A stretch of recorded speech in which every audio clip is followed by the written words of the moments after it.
ನನಗೆ ಇವತ್ತು ತುಂಬ ಖುಷಿ ಇದೆ. ಮಕ್ಕಳು ಬೆಳೆದಿರೋ ಇದು ಇದೆ. ಮಾಮೂಲಿ ಟೀನೇಜ್ ಪ್ರಾಬ್ಲಮ್ಗಳು, ಎಕ್ಸ್ಪೋಜರ್ ಎಲ್ಲನೂ ಇದೆ, ಅದರಲ್ಲಿ ಸಮಸ್ಯೆಗಳು ಸಿಕ್ಕಾಕೊಂತಾರೆ. ಬಟ್ ಸ್ಟಿಲ್ ಅದರಿಂದ ಈಚೆ ಬಂದಾದ ಮೇಲೆ ಅವರ ದೃಷ್ಟಿಕೋನ ಇದೆ. ದೊಡ್ಡವನ್ ವಾಲಿ, ಚಿಕ್ಕವನ್ ರುದ್ರ. ಅವ್ನು ವಾಲಿ ಏನಕ್ಕಾದ ಅಂದ್ರೆ ಅವ್ನು ಕೋತಿತ್ತು ಮನೆಯಲ್ಲಿ. ಸೊ ವಾಲಿ ಸುಗ್ರೀವ ಕತೆ. ವಾಲಿ ಇರೋದ್ರಲ್ಲೇ ತುಂಬಾ ಸ್ಟ್ರೈಟ್ ಫಾರ್ವರ್ಡ್ ಆದ, ಆನೆಸ್ಟ್ ಆದ ಕೋತಿ ಅಂತ ನನ್ಗೆ ಅನಿಸ್ತಿತ್ತು. ಹಂಗಾಗಿ ವಾಲಿನ ಇಟ್ಕೊಂಡ್ವಿ. ಮತ್ತೆ ಇನ್ನೊಬ್ಬ ಮಗನ ಹೆಸರು ಸರ್? ಇನ್ನೊಬ್ಬ ರುದ್ರ ಆದ, ಅವನು ಶಿವ. ನನಗೆ ಬೇರೆ ಯಾವ್ದು ಹೆಸರು ಇಷ್ಟ ಆಗ್ತಿರ್ಲಿಲ್ಲ. ವಾಲಿ 2 ಅಂತ ಇಟ್ಬೋಣ ಅಂದೆ. ಎಲ್ಲ ಬಿದ್ದು ಚೆನ್ನಾಗಿ. ವಾಲಿ 2. ಸಾಧನೆ ಅಂದ್ರೆ ಏನು ಅಂದ್ರೆ, ನೀನು ಪೂರ್ತಿ ಜೀವನ ಖುಷಿಯಾಗಿ ನೆಮ್ಮದಿಯಾಗಿ ಬದುಕಿ ನಿಮ್ಮ ಮಕ್ಕಳಿಗೆ ಒಳ್ಳೆ ವ್ಯಾಲ್ಯೂಸ್ನ ಕಲಿಸ್ಕೊಟ್ಟು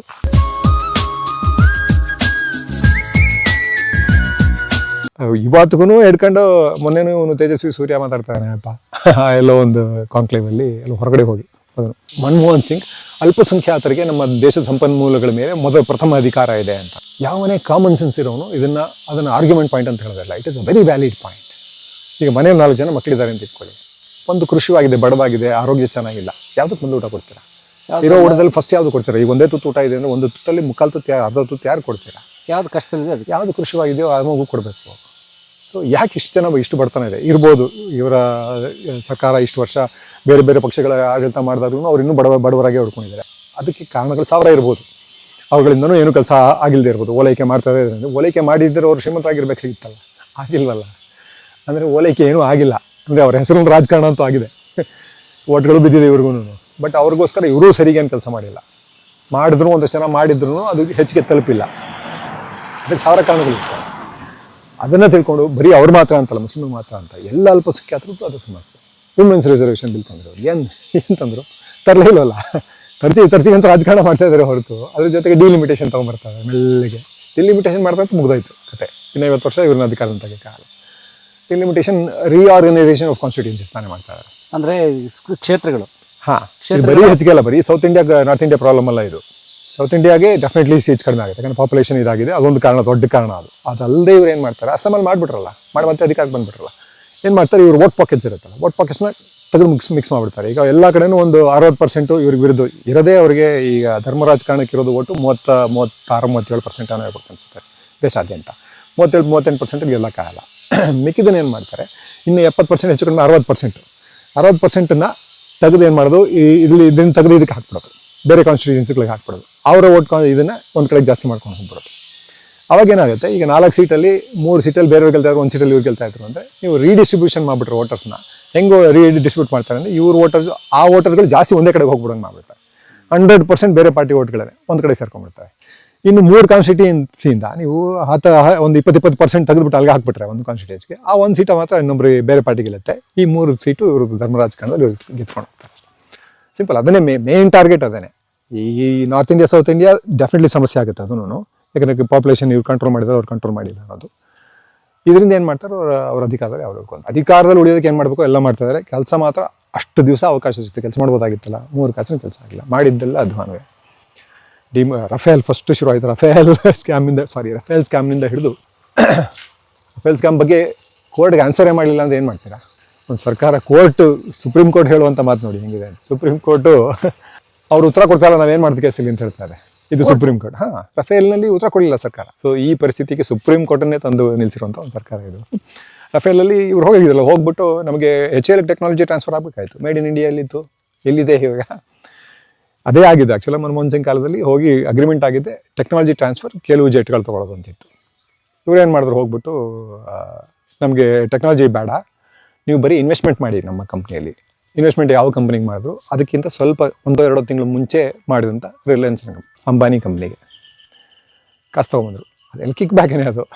ಇವ್ರ ಕಂಪ್ನಿ ಕಾಸು ತೊಗೊಂಡು ಕಿಕ್ ಬ್ಯಾಕ್ ಅಷ್ಟೇ. ಅದು ಜೆಟ್, ಅದು ಅದಕ್ಕಿಂತ ಜಾಸ್ತಿ ದುಡ್ಡು ಕೊಟ್ಟು ಜೆಟ್ಗಳನ್ನ ತೊಗೊಂಡ್ರು. ಟೆಕ್ನಾಲಜಿ ಇಲ್ಲ, ಇನ್ನು ನಾವು ಮಾಡೋಕ್ಕಾಗಲ್ಲ ಅದನ್ನ. ಸೊ ಇದನ್ನು ಪ್ರಶ್ನೆ ಕೇಳಿದ್ದಕ್ಕೆ ಕೋರ್ಟಿಗೆ ಉತ್ತರ ಕೊಡ್ತಾ ಇಲ್ಲ. ಕ್ರೈಮ್ ಅನ್ನೋದು ಎಷ್ಟು ಲೆವೆಲ್ಗೆ ನಾರ್ಮಲೈಸ್ ಆಗಿಬಿಟ್ಟಿದೆ ಅಂದರೆ, ಎಲೆಕ್ಟ್ರಲ್ ಬಾಂಡ್ ಅನ್ನೋ ದೊಡ್ಡ ಸ್ಕ್ಯಾಮು, ದೊಡ್ಡ ಕ್ರೈಮು, ಅನ್ಕಾನ್ಸ್ಟಿಟ್ಯೂಷನ್ ಅಂತ ಸುಪ್ರೀಂ ಕೋರ್ಟ್ ಹೇಳ್ತು. ಅನ್ಕಾನ್ಸ್ಟಿಟ್ಯೂಷನ್ ಕೆಲಸ ಕ್ರೈಮ್ ಅಲ್ಲ, ಅಸಂವಿಧಾನಿಕ ಅಂದರೆ ಕ್ರೈಮ್ ತಾನೇ ಅದು. ಸಂವಿಧಾನಕ್ಕೆ ವಿರುದ್ಧವಾದಂಥ ಕ್ರೈಮ್ ಅಲ್ಲ ಅಂತಂದರೆ ಹೆಂಗೆ ಹೇಳಿ? ಅದನ್ನು ನಾರ್ಮಲೈಸ್ ಮಾಡಿಬಿಟ್ರು. ಪ್ರಧಾನಿ ಕೂತ್ಕೊಂಡು ಇಂಟರ್ವ್ಯೂಲ್ಲಿ ಹೇಳ್ತಾ ಇದ್ದಾರೆ, ನಾನು ಎಲೆಕ್ಟ್ರಲ್ ಬಾಂಡ್ ತಂದಿದ್ದಕ್ಕೇನೆ ಈ ಥರ ಕಳ್ತನ ಮಾಡ್ಬೋದು, ಇದರಿಂದ ಸೋರಿಕೆ ಆಗ್ಬೋದು ಅಂತ ಗೊತ್ತಾಯಿತು ಅಂತ. ಅಂದರೆ ನಾನು ಕಳ್ತನ ಮಾಡಿದ್ದಕ್ಕೆ ಕಳ್ತನ ಮಾಡ್ಬೋದು ಅಂತ ಗೊತ್ತಾಯ್ತು ಅಂತ ಒಬ್ಬ ಕಳ್ಳ ಹೇಳ್ಕೊಂಡ್ರೆ, ಅದನ್ನ ಕಳ್ಳ ಅಂತಲೂ ನಾವು ಕರಿತಾ ಇಲ್ಲ, ಅವನ ಜೈಲಿಗೂ ಹಾಕ್ತಾ ಇಲ್ಲ, ಅವ್ನಿಗೆ ಶಿಕ್ಷೆನೇ ಇಲ್ಲ, ಅವ್ನು ತೊಗೊಂಡಿದ್ದ ಕಾಸು ಅವನೇ ಇಟ್ಕೊಂಡಿದ್ದಾನೆ. ಈ ಪರಿಸ್ಥಿತಿಗೆ ನಾರ್ಮಲೈಸ್ ಮಾಡಬೇಕು ಕ್ರೈಮು, ಭ್ರಷ್ಟಾಚಾರನ. ಮತ್ತು ಅದು ಯಾವುದೋ ಒಂದು ಫಂಡ್ಗೆ ಆಡಿಟ್ ಕೊಡಲ್ಲ, ನಾವು ಲೆಕ್ಕ ಕೊಡಲ್ಲ ನಿಮಗೆ ಅಂತೆಲ್ಲ ಶುರು ಮಾಡಿದ್ರು ಅವರು. PM ಕೇರ್ಸ್ ಹಾಂ, ಪ್ರಧಾನಿ ಕಾರ್ಯಾಲಯದಿಂದ ಸುತ್ತೋಲೆ ಹೊರಡಿಸಿ ಎಲ್ಲನೂ ತೊಗೊಂಡು ದುಡ್ಡೆಲ್ಲ ತಗೊಂಡು ಎಲ್ಲ ಚೈನೀಸ್ ಕಂಪ್ನಿಗಳಲ್ಲೂ ದುಡ್ಡು ಕೊಟ್ಟಿದೆ ಅದಕ್ಕೆ. ಇವ್ರಿಗೆ ಬೇಕಾದಾಗ ಚೈನಾ ವಿರೋಧಿ ಇವರು. ಯಾರು ಮಾತಾಡಿದ್ರೆ ಇಲ್ಲಿ ಹೋಗಿ ರಾಹುಲ್ ಗಾಂಧಿ ನಿಕೋಬಾರ್ ಐಲ್ಯಾಂಡ್ ನಿಂತ್ಕೊಂಡು ಇದು ಇಷ್ಟೊಂದು ನಮಗೆ ಪ್ರಕೃತಿ ಇಷ್ಟೊಂದು ನಾಶ ಆಗಿಬಿಡುತ್ತೆ ಅಂತ ಹೇಳಿದ್ರೆ, ಚೈನಾ ಪರ, ಯಾಕಂದ್ರೆ ಚೈನೀಸ್ ಹರಡುಗಳು ಬರ್ತವೆ, ಅದನ್ನ ತಡೆಯೋದಕ್ಕೆ ನಾವು ಅಲ್ಲಿ ಪೋರ್ಟ್ ಮಾಡ್ತಾಯಿದ್ವಿ. ಎಲ್ಲ ಬೋಗಸ್. 1000 kilo heroin ಸಿಕ್ಕಾಕೊಂತು. ಯಾರು ಮಾತಾಡಿದ್ರ, ಯಾರನ್ನೂ ಅರೆಸ್ಟ್ ಮಾಡಿದಾಗ ಕೇಸ್ ಏನಾಯ್ತು ಅಂತಲೇ ಗೊತ್ತಿಲ್ಲ ಇವತ್ತು. 1000 ಕಿಲೋ ಅದು ಸಿಗ್ತಾನೇ ಇದೆ, ಕಂಟಿನ್ಯೂಸ್ ಆಗ್ತದೆ. ಅದಾನಿ ಪೋರ್ಟ್ಗೆ ಸಿಕ್ಕಾಪಟ್ಟೆ ಡ್ರಗ್ಸ್ ಬರುತ್ತೆ. ಸಿಕ್ಕಾಕೊಳ್ಳೋದು ಎಷ್ಟು ಇರ್ಬೋದು ಯಾರು ಕೇಳ್ತಾ ಇಲ್ಲ. ಆದರೆ ಯಾರದು ಶಾರುಖ್ ಖಾನ್ ಮಗನ ಫ್ರೆಂಡ್ ಶೂ ಅಲ್ಲಿ 3 ಗ್ರಾಮ್ ಗಾಂಜಾ ಇದ್ದಿದ್ದಕ್ಕೆ ಹಿಡ್ಕೊಂಡು ದೊಡ್ಡ ಡ್ರಾಮಾ ಮಾಡ್ತಾರೆ ಇವರು. ಸೊ ಹಿಂಗಿದೆ ಪರಿಸ್ಥಿತಿ. ಕ್ರೈಮ್ ಸಿಕ್ಕಾಪಟ್ಟೆ ನಾರ್ಮಲೈಸ್ ಆಗಿಬಿಟ್ಟಿದೆ. ಸಾರಿ, ಎಲ್ಲಿಂದ ಹೊರಟೋಗ್ಬಿಟ್ವಿ. ಎಲ್ಲಿದ್ವಿ ನಾವು? ಅದೇ ನಿಮ್ಮ ಕಾಲೇಜ್ ದಿನಗಳು. ಸಾಹಿತ್ಯದಿಂದ ಹೋಗಿ ಎಲ್ಗೆ ಹೊರಟೋಗ್ಬಿಟ್ವಿ. ನಾನು ಚಪ್ಪಲಿ ತೆಗೆದು ಹೊಡಿತೆ ಮತ್ತೆ ಇನ್ನೊಮ್ಮೆ ಹಿಂಗೆಲ್ಲ ಮಾತಾಡಿದ್ರೆ. ಅಲ್ಲ ಬಾಸ್, ಕಾಡು ನಮ್ಮ ತಾಯಿ. ಸಮಾಜದ ಬಗ್ಗೆ ಕಳಕಳಿನೂ ಎಲ್ಲಿಂದನೋ ಬಂದಿರಬೇಕಲ್ಲ. ಸೊ ಅದು ಹೆಚ್ಚು ಕಡಿಮೆ ಸಾಹಿತ್ಯದಿಂದನೇ ಬಂದಿದ್ದು ಅಂತ ಅನ್ಸುತ್ತೆ ನನಗೆ. ಸಾಹಿತ್ಯ ಹಾಗಾಗಿ ತುಂಬ ಮುಖ್ಯ ಆಗುತ್ತೆ. ಸಾಹಿತ್ಯದ ಎಕ್ಸ್ಪೋಜರ್ ಎಲ್ರಿಗೂ ತುಂಬ ಮುಖ್ಯ ಆಗುತ್ತೆ. ಸಾಹಿತ್ಯದ ಕಲಿಕೆನೇ ಹೊಟ್ಟೋಗ್ಬಿಡುತ್ತೆ ಅಂತಂದರೆ ಇನ್ನು ಅಷ್ಟೇ ಮನುಷ್ಯರಾಗೋದು ಭಾರಿ ಕಷ್ಟ ಆಗುತ್ತೆ ಅನ್ಸೋದು. ನಾವು ಇನ್ನು ಮುಂದೆ ಮಷಿನ್ಗಳಾಗ್ಬೋದು, ಹಣ ಸಂಪಾದನೆ ಮಾಡೋ ಮಷಿನ್ಗಳು ಅಥವಾ ಕೂಲಿ ಕೆಲಸ ಮಾಡೋ ಮಷಿನ್ಗಳು. ಆದರೆ ಸಾಹಿತ್ಯ ಓದೋ ನೋಡಿ ಇವತ್ತು ಹೇಗೆ, ಉದಾಹರಣೆಗೆ ಒಂದು ಮನೆ ಇಟ್ಕೊಳ್ಳೋಣ. ಒಬ್ಬ ಮಗ ಇಂಜಿನಿಯರು, ಇನ್ನೊಬ್ಬ ಮಗನೋ ಮಗಳು MA ಕನ್ನಡನೋ ಅಥವಾ ಯಾವುದೋ ಒಂದು BA ಪಾಸ್ಔಟ್ ಅಂತಂದರೆ ಅವರಿಬ್ಬರು ನೋಡೋ ದೃಷ್ಟಿಕೋನ ಸಮಾಜದೇ ಬೇರೆ ಇದೆಯಲ್ಲ. ಹೌದು, ಡೆಫಿನೆಟಾಗಿ ಬೇರೆ ಬೇರೆ. ಒಂದು ಜೀವಮಾನದ ಸಾರ್ಥಕತೆ, ಒಂದು ದೊಡ್ಡ ಸಾಧನೆ ಮಾಡಿಬಿಟ್ಟಿದ್ದಾನೆ ಅಂತಾರಲ್ಲ. ಯಾವ್ದು ದೊಡ್ಡ ಸಾಧನೆ? ನನ್ನ ಫ್ರೆಂಡ್ಸೇ ಕೆಲವರೆಲ್ಲ ಹೇಳ್ತಾನೆ, ಅದೇ ಹೇಳ್ತಾ ಇರ್ತೀನಿ ಅವಾಗೆ. ಸಾಧನೆ ಏನಲ್ಲ ಅದು. ಸಾಧನೆ ಅಂದರೆ ಏನು ಅಂದರೆ, ನೀನು ಪೂರ್ತಿ ಜೀವನ ಖುಷಿಯಾಗಿ ನೆಮ್ಮದಿಯಾಗಿ ಬದುಕಿ ನಿಮ್ಮ ಮಕ್ಕಳಿಗೆ ಒಳ್ಳೆ ವ್ಯಾಲ್ಯೂಸ್ನ ಕಲಿಸ್ಕೊಟ್ಟು ಅವರು ಖುಷಿಯಾಗಿ ನೆಮ್ಮದಿಯಾಗಿ ಬದುಕೋದಕ್ಕೆ ಏನಾದ್ರು ದಾರಿ ಮಾಡ್ಕೊಟ್ಟು ಹೋಗಿ ಅದಕ್ಕಿಂತ ದೊಡ್ಡದೇನು ಬೇಕಾಗಿದೆ, ಅದಕ್ಕಿಂತ ಸಾಧನೆ ಏನು ಬೇಕಾಗಿದೆ? ನೆಮ್ಮದಿಯಾಗಿದ್ದೀವಿ, ಖುಷಿಯಾಗಿದ್ದೀವಿ ಅಂದರೆ ಅದೇ ದೊಡ್ಡ ಸಾಧನೆ. ಯಾರೋ ಹೋಗಿ ಏನೋ ಆ್ಯಕ್ಟ್ರೇ ಆಗಬೇಕಾಗಿಲ್ಲ ಅಥವಾ ದೊಡ್ಡ ಪೊಲಿಟಿಷಿಯನ್ನೇ ಆಗಬೇಕಲ್ಲ, ದೊಡ್ಡದಾಗಿ ಏನೂ ಆಗಲೇಬೇಕಾಗಿಲ್ಲ. ಪುಟ್ಟದಾಗಿ ಏನೋ ಒಂದು ಮಾಡೋದು ಸಾಧನೆನೇ ಅಲ್ಲ. ಖುಷಿಯಾಗಿರೋದೇ ಒಂದು ದೊಡ್ಡ ಸಾಧನೆ ಅಲ್ಲ. ಖುಷಿಯಾಗಿರೋಕ್ಕೆ ಆಗಲ್ಲ. ಎಷ್ಟು ಸಂಪಾದನೆ ಮಾಡಿದ್ರೆ ಏನು ಖುಷಿಯಾಗಿರೋಕ್ಕೆ ಆಗಲ್ಲ ಅಂದ್ರೆ ಏನು ಸಾಧನೆ ಆಯಿತು? ಸೊ ಎಲ್ಲರೂ ಸಾಧನೆಯೇ, ಎಲ್ಲರದ್ದು ಸಾಧನೆಯೇ.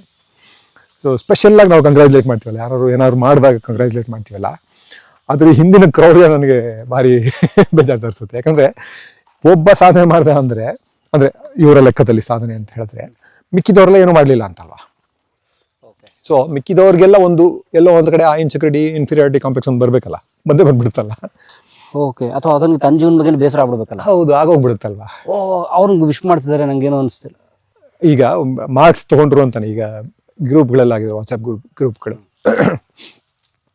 ಮಕ್ಕಳು ಮಾರ್ಕ್ಸ್ ತೊಗೊಂಡು ಖುಷಿ ಅವರಿಗೆ, ಇದು ಸಂತೋಷ. ಎಲ್ಲರೂ ಚೆನ್ನಾಗಿ ತೊಗೊಂಡ್ರೆ ಖುಷಿನೇ. ರ್ಯಾಂಕಿಂಗ್ ಸಿಸ್ಟಮ್ ಎಲ್ಲ ಬಿಟ್ಟಾಯಿತು. ರ್ಯಾಂಕಿಂಗ್ ಸಿಸ್ಟಮ್ ಎಲ್ಲ ಬಿಟ್ಟಾಯಿತು. ಆದರೂ ಬಿಟ್ಟರೂ ಸಹ ಗ್ರೂಪ್ಗಳಲ್ಲಿ ಹಾಕೋತಾರೆ ಖುಷಿಯಿಂದ. ಅದಕ್ಕೆ ಎಲ್ಲರೂ ಕಂಗ್ರ್ಯಾಚುಲೇಟ್ ಮಾಡ್ತಾರೆ. ಅದೇ ಗ್ರೂಪಲ್ಲಿ ಪಾಸ್ ಆದ ಹುಡುಗರು ಅಥವಾ ಫೇಲ್ ಆದ ಹುಡುಗರು ಇರುವಂಥ ಪೇರೆಂಟ್ಸ್ಗೆ ಹೆಂಗಿರುತ್ತವಾಗ? ಸೊ ಅದನ್ನ ನಾವು ಯೋಚನೆ ಮಾಡಲ್ಲ. ನಮ್ಮ ಖುಷಿ ನಾವು ಎಕ್ಸ್ಪ್ರೆಸ್ ಮಾಡ್ಕೊಂಡ್ಬಿಡ್ತೀವಿ. ಅವ್ರ ಮನುಷ್ಯ ಅಲ್ಲ, ಅವ್ರಿಗೇನೋ 1000 ಕಾರಣ ಇರ್ಬೋದು ಕಲಿಕೆ. ಯಾಕಂದರೆ everybody is not made the same. ಒಂದೇ ಥರ ಎಲ್ಲರೂ ಮಿದುಳು ಆಗಿರಲ್ಲ. ಈಗ ನನಗೆ ಕೆಲವು ಆಸಕ್ತಿಗಳು, ಕೆಲವಲ್ಲಿ ಈಗ ನಾನು ಸ್ಕೆಚ್ ಮಾಡ್ತೀನಿ ಅಂದರೆ ಎಲ್ಲರೂ ಕೆಲವು ಸ್ಕೆಚ್ ಮಾಡೋಕ್ಕಾಗತ್ತಾ? ಪ್ರಧಾನಮಂತ್ರಿ ಕೆಲವು ಸ್ಕೆಚ್ ಮಾಡಿಸಿ ನೋಡೋಣ, ಆಗಲ್ಲ. ಸೊ ಹಾಗಂತ ಅಂದ್ಬಿಟ್ಟು ಇಬ್ಬರು we are very differently abled ಅಷ್ಟೇ. ಈಗ ಡಿಫ್ರೆಂಟ್ಲಿ ಏಬಲ್ಡ್ ಅಂತ ಮಕ್ಕಳಿಗೆ ಬುದ್ಧಿಮಾಂದ್ಯರದನ್ನು ತೆಗೆದು ತಂದಿದ್ದು ಅದಕ್ಕೆ ಅಲ್ಲ. ಅವರ ಸಾಧ್ಯತೆಗಳು ಬೇರೆ ಅಷ್ಟೇ. ಎಲ್ಲರೂ ಮನುಷ್ಯರು ಬೇರೆ ಬೇರೆ ಥರ ಇರ್ತಾರೆ. ಎಲ್ಲ ಮನುಷ್ಯರು ಒಂದೇ ಥರ ಇರೋಕ್ಕಾಗಲ್ಲ. ಸೊ ಹಾಗಾಗಿ ಎಲ್ಲರನ್ನೂ ಒಂದೇ ತಗಡೆ ತೂಗೋಕ್ಕಾಗಲ್ಲ. ಎಲ್ಲರ ಸಾಧನೆಯೂ ಒಂದೇ ಅಳತೆಗೋಲಲ್ಲಿ ಇಟ್ಟು ನಾವು ಅಳೆಯೋಕ್ಕೂ ಆಗಲ್ಲ. ನಮ್ಮಲ್ಲಿ ಅದೇ ಸಮಾಜದ ಸಮಸ್ಯೆಗಳಿದೆಲ್ಲ. ಇಲ್ಲಿ ಚಿಕ್ಕಂದಿಂದ ಹೇಳ್ಕೊಡ್ಬೇಕಾಗತ್ತೆ ಸಾಧನೆ ಅಂದರೆ ಇದಲ್ಲ, ಅದಲ್ಲ, ಇದಲ್ಲ. ಹಾಗಾಗಿ ನಾವು ಜಿದ್ದು ಕೃಷ್ಣಮೂರ್ತಿ ಸ್ಕೂಲಿಗೆ ತೊಗೊಂಡು ಹಾಕಿದ್ವಿ. ನನಗೆ ಇವತ್ತು ತುಂಬ ಖುಷಿ ಇದೆ. ಮಕ್ಕಳು ಬೆಳೆದಿರೋ ಇದೆ. ಮಾಮೂಲಿ ಟೀನೇಜ್ ಪ್ರಾಬ್ಲಮ್ಗಳು, ಎಕ್ಸ್ಪೋಜರ್ ಎಲ್ಲನೂ ಇದೆ, ಅದರಲ್ಲಿ ಸಮಸ್ಯೆಗಳು ಸಿಕ್ಕಾಕೊಂತಾರೆ. ಬಟ್ ಸ್ಟಿಲ್ ಅದರಿಂದ ಈಚೆ ಬಂದಾದ ಮೇಲೆ ಅವರ ದೃಷ್ಟಿಕೋನ ಇದೆ. ದೊಡ್ಡ ಮಗನ ನೋಡ್ತಾ ಇದ್ದೀನಿ. ಚಿಕ್ಕ ಮಕ್ಕಳು ತಮಗೆ ಇಬ್ರು, ಗಂಡು ಮಕ್ಳು ಇಬ್ರು. ಇಬ್ರು ಗಂಡು ಮಕ್ಳು ಆಗೋದು. ಏನು ಹೆಸರು? ದೊಡ್ಡವನ್ ವಾಲಿ, ಚಿಕ್ಕವನ್ ರುದ್ರ. ಅವ್ನು ವಾಲಿ ಏನಕ್ಕಾದ ಅಂದ್ರೆ ಒಂದು ಕೋತಿತ್ತು ಮನೆಯಲ್ಲಿ. ಸೊ ವಾಲಿ ಸುಗ್ರೀವ ಕತೆ. ವಾಲಿ ಇರೋದ್ರಲ್ಲೇ ತುಂಬ ಸ್ಟ್ರೈಟ್ ಫಾರ್ವರ್ಡ್ ಆದ, ಅಂದರೆ ಆನೆಸ್ಟ್ ಆದ ಕೋತಿ ಅಂತ ನನಗೆ ಅನಿಸ್ತಿತ್ತು. ಹಂಗಾಗಿ ವಾಲಿನ ಇಟ್ಕೊಂಡ್ವಿ. ಯಾಕೆ ಕಥೆ ಆಧಾರ? ಕಥೆನೇ. ಯಾಕಂದರೆ ವಾಲಿಯನ್ನು ವಿಲನ್ ಮಾಡಿಟ್ಬಿಡ್ತಾರೆ ಇವರೆಲ್ಲ. ವಾಲಿ ದೊಡ್ಡ ಹೀರೋ ಆ್ಯಕ್ಚುಲಾಗಿ ಹೆಂಗೆ ನೋಡೋಕೆ ಹೋದ್ರಲ್ಲ.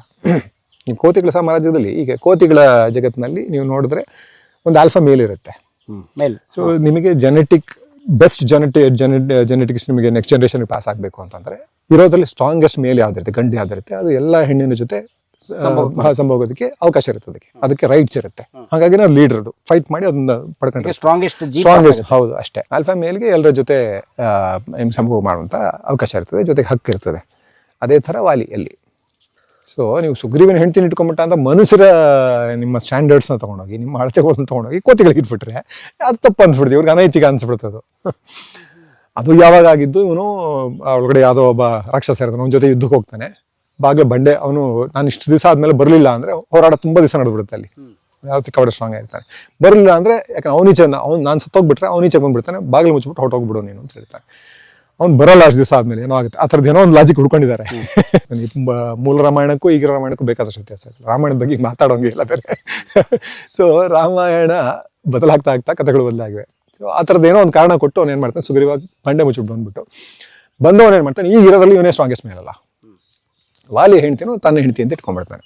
ತಾರಾ ಅಲ್ಲ ಅವಳು, ತನ್ನ ಹೆಂಡ್ತಿ ಅಂತ ಇಟ್ಕೊಂಡ್ಬಿಡ್ತಾನೆ. ಅವಳು ತುಂಬ ಬುದ್ಧಿವಂತೆ. ಅದೆಲ್ಲ ಇಲ್ಲ, ಸುಗ್ರೀವ ಬಂದು ವಾಲಿ ಒಳಗಡೆ ಇರ್ತಾನೆ, ಬಂಡೆ ಒಳಗಡೆ ಅವ್ನು ಸಿಗಾಕೊಂಡ ಅಲ್ಲೇ. ಅವನು ಇನ್ನೂ ಯುದ್ಧ ಮಾಡ್ತಾ ಇರ್ತಾನೆ, ಅವ್ನು ಇನ್ನೂ ಸಾಯಿಸಿರಲ್ಲ. ಅವನು ವಾಲಿ ಸತ್ತೋದ ಅಂತ ಮುಚ್ಚಿಟ್ಬಿಟ್ಟು ಬಂದಿಲ್ಲಿ ಅವನ ಹೆಂಡ್ತಿ, ವಾಲಿ ಹೆಂಡ್ತಿನ ತನ್ನ ಹೆಂಡ್ತಿ ಅಂತ ಮಾಡ್ಕೊಂಡು ಇವನು ರಾಜ ಆಗ್ಬಿಡ್ತಾನೆ. ಅವನಲ್ಲೇ ಅವ್ನು ಮುಗಿಸಿ ಬರ್ತಾನೆ, ಬಂಡೆ ಮುಚ್ಚಿಬಿಟ್ಟಿದೆ. ಬಂಡೆ ತೆಗೆದು ಹೊಡೆದಾಕ್ಬಿಟ್ಟು ಭಯಂಕರ ಬಲಶಾಲಿ ಅಂತ ಹೇಳ್ತಾರಲ್ಲ, ಹೊಡೆದಾಕ್ಬಿಟ್ಟು ಈಚೆ ಬರ್ತಾನೆ. ಬಂದು ನೋಡ್ರಿ ಇವನು ಆಗಲೇ ಕೂತ್ಕೊಂಡ್ಬಿಟ್ಟಿದ್ದಾನೆ. ಇವನು ಹೆಂಡ್ತಿನೂ ತನ್ನ ಹೆಂಡ್ತಿ ಅಂತ ಇಟ್ಕೊಂಡು ಕೂತ್ಕೊಂಡ್ಬಿಟ್ಟಿದ್ದಾನೆ.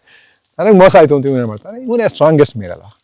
ಕೋತಿಗಳಲ್ಲಿ ಅದೇ ಆಗೋದು. ನೀವು ಒಂದು ಕೋತಿ ಎಲ್ಲರೂ ಹೊರಗಡೆ ಹೋಗಿತ್ತು ಅಂದರೆ, ಇನ್ನೊಂದು ಕೋತಿ ಬಂದು ಆ ಜಾಗನ ಹಿಡ್ಕೊಂಡು ಕೂತ್ಕೊಂಡಿತ್ತು ಅಂದರೆ, ವಾಪಸ್ ಬಂದ ತಕ್ಷಣ ಅದು ಫೈಟ್ ಮಾಡುತ್ತೆ. ಅವ್ನು ಯಾರೋ ಬ್ರದರ್ಗಿದ್ದಾರೆ, ಯಾರೇ ಆಗಿರ್ಬೋದು, ಸಂಬಂಧಿಕ ಏನೇ ಆಗಿದ್ರು ಅಲ್ಲಿ ಆ ಪ್ಯಾಕ್ನ ಲೀಡರ್ಶಿಪ್ ಅವನಿಗೆ ಬೇಕೀಗ. ಅದೇ ಟೆರಿಟೋರಿಯಲ್ ಫೈಟ್ ಅಷ್ಟೇ. ಅದು ಫೈಟ್ ಮಾಡುತ್ತೆ. ಫೈಟ್ ಮಾಡಿ ಅವನು ಗೆದ್ರೆ ಅವನಿಗೆ, ಇವನು ಗೆದ್ರೆ ಇವನಿಗೆ, ಆ ಕೋತಿಗಳ ರಾಜ್ಯ. ವಾಲಿ ಮತ್ತೆ ಗೆಲ್ತಾನೆ, ಸುಗ್ರೀವನ್ ಓಡಿಸ್ತಾನೆ. Which was very normal. ಅವರ ನ್ಯಾಯ ಅದು ಕರೆಕ್ಟ್. ಅದು ಅರಣ್ಯ ನ್ಯಾಯ, ಮಂಗಗಳ ನ್ಯಾಯ. ನಾವು ಇವನು ರಾಮನ ನ್ಯಾಯ ತಗೊಂಡೋಗ್ಬಿಟ್ರಿ. ಈಗ ಆಮೇಲೆ ಏನು ಮಾಡ್ತಾನೆ ಮತ್ತೆ ಸುಗ್ರೀವ, ಹಿಂಗೆ ಆಗೋಗಿದೆ ನನಗೆ. ಅವ್ನು ರಾಮನಿಗೆ ಅವ್ನು ಮನುಷ್ಯರ ನ್ಯಾಯದ ಒಂದು ಜೊತೆಗೆ ಮೊದಲೇ ಮರ್ಯಾದಾ ಪುರುಷೋತ್ತಮ ಅಲ್ಲ. ಸೊ ಇವನು ನ್ಯಾಯ ಮಾಡಲೇಬೇಕಲ್ಲ. ಈಗ ಇವನು ನ್ಯಾಯನ ತೊಗೊಂಡು ಬಂದು ಹೇಳ್ತಾನೆ. ಆದರೆ ವಾಲಿ ಸಿಕ್ಕಾಪಟ್ಟೆ ಪವರ್ಫುಲ್. ಏನು ಮಾಡೋದು? ಸೊ ಕತೆ ಬರೆದವ್ರು ಎಷ್ಟು ಬುದ್ಧಿವಂತರು ಅಂತಂದರೆ, ಇಲ್ಲಿ ರಾಮನ್ನ ವೀಕ್ ಮಾಡ್ತಾರೆ. ವಾಲಿ ಎದುರುಗಡೆ ನಿಂತ್ಕೊಂಡು ಫೈಟ್ ಮಾಡೋಕ್ಕಾಗಲ್ಲ. ಇವನ್ನೇ ರಾವಣನ್ನೇ ಕಂಕಳಲ್ಲಿ ಇಟ್ಕೊಂಡಿದ್ದವನಂತೆ ಅಂತ ಕತೆಗಳೆಲ್ಲ ಇರುತ್ತಲ್ಲ. ಅವನು ಯಾವಾಗಲೂ ಬಂದಾಗ ಇವನ್ನ ಹೆಣಕ್ಕೆ ಬಿಟ್ಟು ಅವನು ಕಂಕಳಲ್ಲಿ ಸಿಕ್ಕಾಕ್ಸ್ಕೊಂಡ್ಬಿಟ್ಟಿರ್ತಾನಂತೆ ರಾವಣನ. ಸೊ ಅಷ್ಟು ಪವರ್ಫುಲ್ ಆಗಿರೋನು ಎದುರುಗಡೆ ಫೈಟ್ ಮಾಡೋಕ್ಕಾಗಲ್ಲ ಅಂತ ಅಂದ್ಬಿಟ್ಟು ಇವನು ಆಮೇಲೆ ನೀನು ಫೈಟ್ ಮಾಡ್ತಾನೆ, ನಾನು ಔಸ್ಕೊಂಡು ಹೊಡಿತೀನಿ ಬಾಣ. ಅದನ್ನು ಅವನು ಪ್ರಶ್ನೆನೂ ಮಾಡ್ತಾನೆ. ರಾಮಾಯಣದಲ್ಲಿ ಎಲ್ಲವೂ ಇದೆ, ಪ್ರಶ್ನೆ ಕೂಡ ಇದೆ. ಅಲ್ಲಿ ಪ್ರಶ್ನೆ ಮಾಡಿ ಕೊನೆಗೆ ಸಾಯ್ತಾನೆ. ಅದಕ್ಕೇನೋ ಒಂದು ಲಾಜಿಕ್ ಕೊಡ್ತಾನೆ. ಹೆಂಗೆ ಅಂತೆಲ್ಲ ರಾಮ ಲಾಜಿಕ್ ಕೊಟ್ಟು, ನೋಡಪ್ಪ ನಮ್ದು ಇದೇ ನ್ಯಾಯ ನಮ್ಮಲ್ಲಿ ಹಂಗಾಗಿ ಅಂತ ಅಂದ್ಬಿಟ್ಟು ಕೊನೆಗೆ ಅವ್ನ ಕೈಲೂ ಅದನ್ನ ಅಕ್ಸೆಪ್ಟು ಮಾಡಿಸ್ಬಿಡ್ತಾರೆ. ಯಾಕಂದರೆ ಇವರ ಜಗತ್ತಿನ ನ್ಯಾಯ ಅಕ್ಸೆಪ್ಟ್ ಆಗಬೇಕಲ್ಲ. ರಾಮ ಮರ್ಯಾದಾ ಪುರುಷೋತ್ತಮ ಆಗ್ಬೇಕಂದ್ರೆ ಅವ್ನು ಮಾಡಿದ ತಪ್ಪುಗಳನ್ನೆಲ್ಲ ನಾವು ಜಸ್ಟಿಫೈ ಮಾಡಬೇಕಲ್ಲ. ಜಸ್ಟಿಫೈ ಮಾಡಿ ಸುತ್ತೋಗ್ಬಿಡ್ತಾನೆ. ಸುಮಾರು ಆ ಥರದ್ದು ಅದು ಈ ಸಲದ ಶ್ರೀರಾಮನವಮಿಗೆ ಹಾಕಿದ್ದೆ. ರಾಮ ಅನ್ನೋದು ಈಗಿನ ರಾಮ ಏನಾಗಬೇಕು ಅಂತ ಅಂದ್ಬಿಟ್ಟು ಅವನು ಮಾಡಿದ ಮೇಜರ್ ತಪ್ಪುಗಳು ಕೆಲವಿವೆ. ವಾಲಿಯ ಕೊಲೆ, ಶೂರ್ಪನಖಿಯ ಅವಮಾನ. ಶೂರ್ಪನಖಿಗೆ ಮಾಡಿದ್ದು ಲಕ್ಷ್ಮಣ ಮೂಕು. ಹಾಂ. ಸೊ ನೀವು ಯಾರೇ ಹೆಣ್ಣಾಗಲಿ ಈ ಬಗ್ಗೆನ ಕಾಲದಲ್ಲಿ ನೀವು ತೊಗೊಂಡ್ರೆ, ಇವತ್ತು ನಾವು ಮಿಸೋಜಿನಿ ಬಗ್ಗೆ ಎಷ್ಟು ಮಾತಾಡ್ತೀವಿ, ಗಂಡಿನ ದರ್ಪ, ಗಂಡಿನ ದಬ್ಬಾಳಿಕೆ ಬಗ್ಗೆ ಎಲ್ಲ ಮಾತಾಡ್ತೀವಿ. ಇವತ್ತಿನ ಸಮಾಜದಲ್ಲಿ ನಿಂತ್ಕೊಂಡವರು ಹೆಂಗೆ ಅದನ್ನು ಜಸ್ಟಿಫೈ ಮಾಡ್ಕೊಳ್ಳಿಕ್ಕೆ ಸಾಧ್ಯ? ಒಂದು ಹೆಣ್ಣು ಇಷ್ಟಪಟ್ಟು ಬಂದು ಇಟ್ಕೊಳ್ಳಿ, ಏನು ಹೇಳ್ಬೋದು, ನನಗೆ ನೀನು ಇಷ್ಟ ಇಲ್ಲ, ಸಾರಿ ಅಷ್ಟೇ. ಸೊ ಅವಳು ಹಂಗೂ ಬಲವಂತ ಮಾಡಿದ್ಲು. ಅದನ್ನು ತಿರಸ್ಕರಿಸ್ಬೋದು, ತಡಿಬೋದು ಹೊರತು ನೀವು ಹೆಂಗೆ ಮೂಗು ಕುಯ್ಯೋದು ಅವಮಾನ ಮಾಡೋದು. ಮೂಗು ಕುಯ್ಯೋದು ಅಂದರೆ ಸಿಂಬಾಲಿಕ್ ಆಗೂ ಇರ್ಬೋದು. ಮೂಗು ಮೂಲೆ ಕುಯ್ಯೋದು ಅಂದರೆ ಹೆಣ್ಣುತನಕ್ಕೆ ಅವಮಾನ ಮಾಡೋದು. ಮುಖ್ಯವಾಗಿ ಉದ್ದೇಶ ಅದೇ ಇದ್ದಿರುತ್ತೆ, ಅವಮಾನ ಮಾಡಿ ಕಳಿಸ್ಬೇಕು ಇವಳನ್ನ ವಾಪಸ್ಸು ಅಂತ ಅಂದ್ಬಿಟ್ಟು. ಯಾಕಂದರೆ ಇವಳು ಒಬ್ಬ ಮದುವೆ ಆಗಿರೋನ್ನ ಬಂದು ಕೇಳಿದ್ಲು ಅಂದರೆ ನಿಮ್ಮ ನೈತಿಕತೆಯ ಸ್ಟ್ಯಾಂಡರ್ಡ್ಗಳನ್ನ ಮೀರಿದವಳು. ಅಲ್ಲಿ ಒಂದು ಪ್ರಕೃತಿ ಸಹಜವಾದ ಒಂದು ವಾಂಛೆ ಅಥವಾ ಬಯಕೆ, ಆ ಬಯಕೆಯನ್ನು ಅದು ಕಂಟ್ರೋಲ್ನ ಮೀರಿ ಇದ್ದ ಬಯಕೆ, ಅದಕ್ಕಿಂತ ಕಂಟ್ರೋಲ್ ತರೋದು. ಇವೆಲ್ಲ ಸಿಂಬಲ್ಸ್ ಅಷ್ಟೇ. ಈಗ ಯಾಕೆ ರಾಮ ಒಂದು ಪೊಲಿಟಿಕಲ್ ಸಿಂಬಲ್ ಆಗಿ ತುಂಬ ಎಫೆಕ್ಟಿವ್ ಅಂತಂದರೆ, ಒಂದು ಆರ್ಡ್ರನ್ನ ತೊಗೊಂಬಂದಲ್ಲ ನಾನು, ಇದು ಸರಿ ಇದು ತಪ್ಪು ಅನ್ನೋದಕ್ಕೆ ಒಂದು ಡೆಫಿನೇಷನ್ಗಳು ಕೊಡ್ತಾವೆ. ಇವೆಲ್ಲವೂ ಡೆಫಿನೇಷನ್ಗಳೇ. ಸೊ ನೀವು ನಿಮ್ಮ ಕಾಮನೆಗಳು, ನಿಮ್ಮ ಭಾವನೆಗಳು ಒಂದು ನಿಯಂತ್ರಣನ ಮೀರಿತು ಅಂದರೆ ಅದು ತಪ್ಪು ಅಂತ ತೋರಿಸೋದಕ್ಕೆ ಇದನ್ನೊಂದು ಎಕ್ಸಾಂಪಲ್ ಯೂಸ್ ಮಾಡ್ಕೊತಾರೆ. ಸೊ ಹೀಗೆ ಇದು ನೆಕ್ಸ್ಟು ನಮ್ಮ ಶುದ್ಧ ತಪಸ್ವಿ ಅವನನ್ನು ಅಷ್ಟೇ. ಸೊ ನೀವು ನಿಮ್ಮ ಲಿಮಿಟ್ಗಳನ್ನ, ನಮ್ಮಲ್ಲಿ ಒಂದು ಪದ್ಧತಿ ಇದೆ, ಇದು ಜಾತಿ ಪದ್ಧತಿ, ಇದು ವರ್ಣ ವ್ಯವಸ್ಥೆ. ಈ ವರ್ಣ ವ್ಯವಸ್ಥೆನ ನೀವು ಮೀರ್ಲಿಕ್ಕೆ ಪ್ರಯತ್ನ ಪಟ್ಟರೆ ನಿಮಗೆ ಸಾವು, ನಿಮಗೆ ಶಿಕ್ಷೆ ಆಗುತ್ತೆ. ಇದನ್ನು ನೀವು ಅದು ಒಂದು ಸಿಸ್ಟಮ್ ಎಸ್ಟಾಬ್ಲಿಷ್ ಆಗಬೇಕಲ್ಲ. ಜಗತ್ತಿನಲ್ಲಿ ಈ ಆರ್ಡರ್ ಇಲ್ಲ ಅಂತಂದ್ರೆ ಎಲ್ಲರೂ ಏನೇನೋ ಮಾಡಕ್ಕೆ ಶುರು ಮಾಡ್ತಾರೆ. ಸೊ ಅವ್ರಿಗೆ ಅನ್ಸಿದ್ದನ್ನೇ ಎಲ್ಲರೂ ಮಾಡಕ್ಕೆ ಶುರು ಮಾಡ್ತಾರೆ ಅಂತ ಅಂದ್ಬಿಟ್ಟು ಕಂಟ್ರೋಲ್ ಇರ್ತಿರೋದು. ನೀವು ಲಾ ಆ್ಯಂಡ್ ಆರ್ಡರ್ ಹೇಳಿದ್ರೆ ಲಾ ಆ್ಯಂಡ್ ಆರ್ಡರ್ನ ತರೋದಕ್ಕೆ ಲಾ ಆ್ಯಂಡ್ ಆರ್ಡರ್ನ ಪ್ರತಿಪಾದಕ ರಾಮ ಅಂತ ಯೂಸ್ ಮಾಡ್ಕೊಳ್ತಾನೆ. ಸೊ ಓಕೆ, ಅದನ್ನೆಲ್ಲ ಬಿಡೋಣ, ವಾಪಸ್ ನಾವು ವಾಲಿಗೆ ಬರೋಣ, ರಾಮಾಯಣಕ್ಕೆ ಹೋದ್ಬೇಡ. ಸೊ ವಾಲಿ ಇದ್ದದ್ರಲ್ಲಿ ತುಂಬ ಆನೆಸ್ಟ್ ಆದ ಮನುಷ್ಯ ಅಂತ, ಮನುಷ್ಯ ಅಲ್ಲ ಕೋತಿ ಅಂತ. ಮನೇಲಿ ಕೋತಿ ಇತ್ತು, ಅದೊಂದು ಕೋತಿ ತೀರ್ಕೊಂಡ್ಬಿಡ್ತು ಆ್ಯಕ್ಚುಲಾಗಿ ಒಂದು ಪ್ರೆಗ್ನೆನ್ಸಿ. ನಿಮ್ಮಲ್ಲಿ ಹಾಂ, ಕೋತಿ ಇಟ್ಕೊಂಡಿದ್ದೆ, ಮೊಗ್ಲಿ ಅಂತ ಒಬ್ಬ ಇದ್ದ. ಅದೇನೋ ವೈಲ್ಡ್ ಲೈಫ್ ಅಲ್ಲಿ ಸಾಕಂಗಿಲ್ಲ ಅದು ರೆಸ್ಕ್ಯೂಡ್ ಕೋತಿ ಅದು. ಅವುಗಳೇನಂದ್ರೆ ಕೋತಿಗಳು ಮತ್ತೆ ವಾಪಸ್ ತೊಗೊಂಡು ವೈಲ್ಡಲ್ಲಿ ಇಂಟ್ರೊಡ್ಯೂಸ್ ಮಾಡೋದು ಸರ್ವೈವಲ್ ತುಂಬ ಕಡಿಮೆ. ಇದು ಪುಟ್ಟದಾಗಿತ್ತು ಅದು, 4-5 ತಿಂಗಳಿದ್ದಾಗ ಸ್ಪೀಸಿ ನಾವು ಆಕ್ಟಿವಿಸ್ಟ್ ಆಗಿದ್ದೆ, ಹಾಗಾಗಿ ಸ್ಪೀಸಿ ಆಕ್ಟಿವಿಸ್ಟ್ಗಳಿಗೆ ಅದೊಂದು ಪ್ರಾವಿಷನ್ ಇದೆ. ಅವುಗಳನ್ನ ರಿಲೀಸ್ ಮಾಡೋದಕ್ಕೆ ಉದ್ದೇಶ ಇದೆ. ಯಾಕಂದರೆ ಒಂದ್ಸಲ ಮೆಚ್ಯೂರ್ ಆಗಿಬಿಟ್ರೆ ಕಷ್ಟ, 4-5 ವರ್ಷಕ್ಕೆ ಮೆಚ್ಯೂರ್ ಆಗ್ತಾವೆ, ಕಂಟ್ರೋಲ್ ಮಾಡೋದು ಕಷ್ಟ. ನಿಮ್ಗೆ ಹಾರ್ಮೋನಲ್ ಸೆಕ್ಷುವಲ್ ಡ್ರೈವ್ ಜಾಸ್ತಿ ಆಯಿತು ಅಂದರೆ ಅಗ್ರೆಷನ್ ಜಾಸ್ತಿ ಆಗ್ಬಿಡುತ್ತೆ. ಹಾಂ, ಅಗ್ರೆಷನ್ ಜಾಸ್ತಿ ಆಗುತ್ತೆ. ನಿಮ್ಗೆ ಹಾರ್ಮೋನ್ಸ್ ಈಗ ಟೀನೇಜ್ ಹುಡುಗರ ಥರ ಮಾತಾಡೋಕ್ಕಾಗತ್ತೆ ಅವ್ರ ಹತ್ರ. ನನ್ನ ಮಕ್ಳು ಮಾತಾಡೋಕ್ಕಾಗಲ್ಲ, ಏನೋ ಮಾತಾಡೋದು ಅಂತ ಬೈಕೊಂಡು ಹೋಗಿ ಡಮಾರನ್ನು ಬಾಗ್ಲು ಹಾಕೊಂಡ್ಬಿಡ್ತಾರೆ. ನಾವು ಮಾತಾಡೋಕ್ಕೆ ಸಾವಿರ ಯೋಚನೆ ಮಾಡೋದು. ಹಾಗೆ ಆ ವಯಸ್ಸಿನಲ್ಲಿ ಅದು ಹಂಗಿರುತ್ತೆ ಕೋತಿಗಳಿಗೆ. ಸೊ ರಿಲೀಸ್ ಮಾಡಬೇಕು ಅಂತ ಯೋಚನೆ ಮಾಡ್ತಿದ್ದೆ, ಅಷ್ಟರೊಳಗಡೆ ಒಂದು ಪುಟ್ಟ ಆಕ್ಸಿಡೆಂಟ್ ಆಗಿತ್ತು. ಒಂದು ಮರ ಒಂದಿತ್ತು ಮನೆ ಮುಂದೆ, ಪುಟ್ಟ ಮನೆಯಲ್ಲಿದ್ವಿ ಅವಾಗ, ಇನ್ನೂ ಸಂಬಳ ಎಲ್ಲ ಜಾಸ್ತಿ. ಜಯನಗರದಲ್ಲಿದ್ದು ಏನೂ ಇರಲಿಲ್ಲ ಆಗ, ಒಂದು ಪುಟ್ಟ ಬಾಡಿಗೆ ಮನೆಯಲ್ಲಿದ್ವಿ ಜಯನಗರಲ್ಲಿ. ಮನೆ ಮುಂದೆ ದೊಡ್ಡ ಕಾಂಪೌಂಡ್ ಇತ್ತು, ತುಂಬ ಕಡಿಮೆ ಬಾಡಿಗೆ, ಒಂದು ಪುಟ್ಟ ಮನೆ, ಒಂದೇ ಒಂದು ರೂಮ್ ಇದ್ದಾವೆ. ಹಾಂ, ಒಂದು ರೂಮ್ ಇತ್ತು ಆ ಮನೆಗೆ. ಅಲ್ಲಿದ್ವಿ. ಅಲ್ಲಿ ಮುಂದ್ಗಡೆ ಒಂದು ದೊಡ್ಡ ಮಾವಿನ ಮರ ಇತ್ತು. ಮರಕ್ಕೆ ಪೂರ್ತಿ ಒಂದು ಕೇಜ್ ಹಾಕ್ಬಿಟ್ಟಿದ್ದೆ ನಾನು. ಯಾಕಂದ್ರೆ ಅಕ್ಕಪಕ್ಕದವ್ರೆಲ್ಲ ಗಲಾಟೆ ಮಾಡೋಕ್ಕೆ ಶುರು ಮಾಡಿತ್ತು, ಅವ್ನು ಬರ್ತಾನೆ ಹಂಗೆ ಏನು ಮಾಡ್ತಾ ಇರಲ್ಲ ಅವ್ನು ಪಾಪ. ಸುಮ್ಮನೆ ಆ ಥರ ತೀರ ತರಲೆ ಮಾಡೋದು ಹೂ ಅಂತ ಎದುರಿಸೋನು ಅಷ್ಟೇ ಹೊರತು ಅವ್ನು ಏನು ಮಾಡ್ತಾ ಇಲ್ಲ ಪಾಪ. ಬೈಕೆಲ್ಲ ನಾನು ಆರಾಮಾಗಿ ಕರ್ಕೊಂಡು ಹೋಗ್ತಾ ಇದ್ದೆ ಹೊರಗಡೆ ಎಲ್ಲ. ಅವ್ನು ಕೂತ್ಕೊಂಡಿರ್ತಾ ಇದ್ದ, ಸಿಗ್ನಲ್ ನಿಂತ್ಕೊಂಡು ಅವ್ನಿಗೆ ಆಟ ಆಡಬೇಕು ಅಂತ ಆಸೆ ಆಗೋದು. ಅಲ್ಲಿ ಹೋಗೋದು, ಆ ಕಾರ್ ಹತ್ರ ಹೋಗೋದು, ಅವ್ರ ಹತ್ರ ಹೋಗೋದು, ಯಾರು ಕರೆದು ಅವ್ರ ಹತ್ರ ಹೋಗಿ ಮಾತಾಡ್ಕೊಂಬರೋದು. ಮತ್ತು ಸಿಗ್ನಲ್ ಬಿಟ್ಟ ತಕ್ಷಣ ಮೊಗ್ಲಿ ಹೊಡ್ತೀನಿ ಅಂತ ತಕ್ಷಣ ಓಡ್ಬಂದು ಟಕ್ಕಂತ ಕೂತ್ಕೊಂಡು ಅವನು ಬೈಕಲ್ಲಿ. ಹಾಂ, ಬೈಕಲ್ಲಿ ಓಡಾಡ್ತಾ ಇದ್ದ, ಬೈಕೇ ಇದ್ದದ್ದು, ಕಾರಲ್ಲಿತ್ತು ಆಗ. ಸೊ ಹಂಗಾಗಿ ವಾಲಿ ಆ ಹೆಸರಾಯಿತು. ಇರೋದ್ರಲ್ಲಿ ಕೋತಿಗಳಲ್ಲಿ ನೆನ್ಸ್ಕೊಳ್ಬೋದ ಅಂತ ಅಥವಾ ಹೆಸರು ಇಡ್ಬೋದ, ಹೆಮ್ಮೆಯಿಂದ ಇಡ್ಬೋದ ಅಂತ ಹೆಸರು ಅಂದರೆ ವಾಲಿ ಅನಿಸ್ತು. ಮಿಕ್ಕಿದವರೆಲ್ಲ ಪಾಪ ಮನುಷ್ಯರು ಗುಲಾಮರಾಗ್ಬಿಟ್ರಲ್ಲ. ಮತ್ತೆ ಇನ್ನೊಬ್ಬ ಮಗನ ಹೆಸರು ಸರ್? ಇನ್ನೊಬ್ಬ ರುದ್ರ ಆದ ಅವನು, ಶಿವ. ನನಗೆ ಬೇರೆ ಯಾವುದೂ ಹೆಸರು ಇಷ್ಟ ಆಗ್ತಿರ್ಲಿಲ್ಲ. ವಾಲಿ 2 ಅಂತ ಇಟ್ಬೋಣ ಅಂದೆ. ಇವರೆಲ್ಲ ಬಂದು ಚೆನ್ನಾಗಿ ವಾಲಿ 2 ಇಲ್ಲ ಬೆಟ್ಟ ಅಂತ ಹೇಳೋಣ ಅಂತ. ನನಗೆ ಬೆಟ್ಟಗಳು ಭಾರಿ ಇಷ್ಟ. ಸೊ ಒಂಥರ ನೋಡಿದ್ರೆ ಅದ್ರ ಮುಂದೆ ನಿಂತ್ಕೊಂಡ್ರೆ ನಾವೆಷ್ಟು ಸಣ್ಣವರು ಅಂತ ಗೊತ್ತಾಗತ್ತಲ್ಲ.